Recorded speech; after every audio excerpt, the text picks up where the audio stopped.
और शुरुआत सुबह 10 बजे की 10 ब्रेकिंग के साथ। पहली ब्रेकिंग, पीएम मोदी आज से 2 दिवसीय इजराइल दौरे पर रवाना हो गए हैं।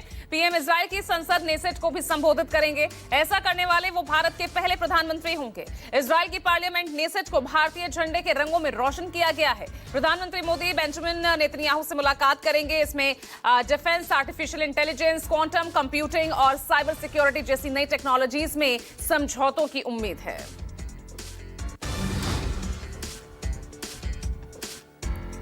दूसरी ब्रेकिंग, अमित शाह आज से 3 दिन के बिहार दौरे पर। इस दौरान अमित शाह सीमा पर घुसपैठ और सीमांचल क्षेत्र में हो रहे जनसंख्या परिवर्तनों पर समीक्षा बैठक करेंगे। सीमा प्रबंधन और मादक पदार्थों की तस्करी पर चर्चा होगी। वहीं किशनगंज में लैंड पोर्ट अथॉरिटी की समीक्षा बैठक करेंगे। गृहमंत्री का ये दौरा सुरक्षा रणनीतियों और सीमावर्ती जिलों में विकास कार्यों की दृष्टि से बेहद अहम माना जा रहा है। तीसरी ब्रेकिंग, टोक्यो पहुंचने पर सीएम योगी का राज्यपाल और भारतीय प्रवासी समुदाय से गर्मजोशी से स्वागत किया गया। सीएम योगी जापान में 8 प्रमुख कंपनीज के प्रतिनिधियों से मुलाकात करेंगे और भारतीय समुदाय को भी संबोधित करेंगे। ये दौरा यूपी के औद्योगिक विकास और निवेश के अवसरों के लिए काफी अहम माना जा रहा है।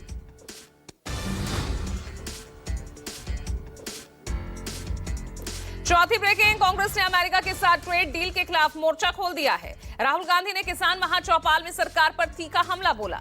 राहुल गांधी ने कहा कि ये डील किसानों के हितों के खिलाफ है। उन्होंने सरकार को चुनौती देते हुए कहा कि हिम्मत है तो डील रद्द करें। वहीं बीजेपी ने कांग्रेस के आरोपों को निराधार बताया। बीजेपी का कहना है कि ट्रेड डील से देश को आर्थिक लाभ होगा।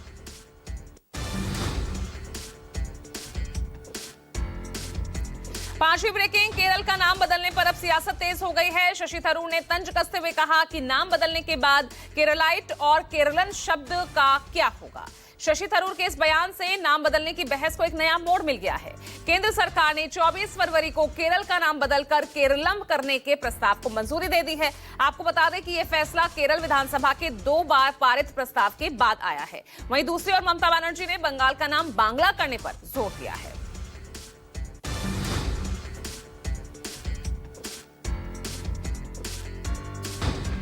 छठी ब्रेकिंग, आज बीएमसी का बजट आएगा। 2025-26 का ये बजट 80,000 करोड़ रुपए से ज्यादा होने की संभावना है, जो देश के किसी भी नगर निगम और कई राज्यों से बड़ा है। बीएमसी ने पिछले वित्तीय वर्ष के लिए 74,427 करोड़ रुपए का बजट पेश किया था, जो अब तक का सबसे बड़ा बजट था। खास बात यह है कि पिछले 4 सालों में यह पहला मौका होगा जब बीएमसी का बजट किसी निर्वाचित निकाय के समक्ष पेश किया जाएगा।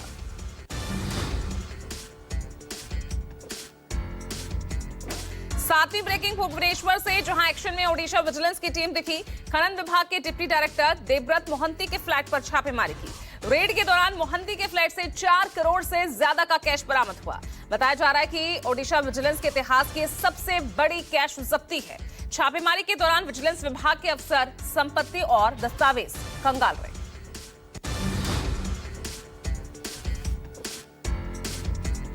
आठवीं ब्रेकिंग, दिल्ली के कश्मीरी गेट इलाके में जहां देर रात करीब लॉरेंस बिश्नोई के लीगल टीम से जुड़े वकील की कार पर अज्ञात हमलावरों ने ताबड़तोड़ फायरिंग की।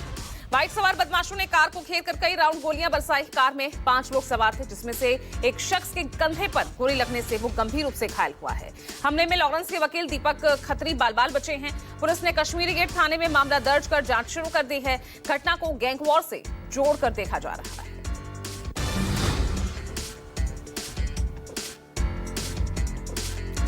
9वीं ब्रेकिंग, उत्तराखंड के रुद्रपुर में नमाज पढ़ रहे युवक से मारपीट का मामला सामने आया। पूरा मामला मंदिर कैंपस के पास की जमीन का है। यहां युवक काम करने पहुंचा था और नमाज का वक्त होने पर नमाज पढ़ने लगा।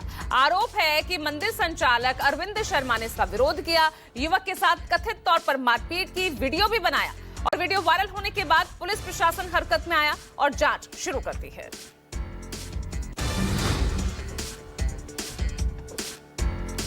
और 10वीं ब्रेकिंग, अमेरिकी राष्ट्रपति डोनाल्ड ट्रंप ने बुधवार को फिर से दावा किया, यानी आज एक बार फिर वो दावा कर रहे हैं कि उन्होंने भारत और पाकिस्तान के बीच परमाणु युद्ध को रोका था।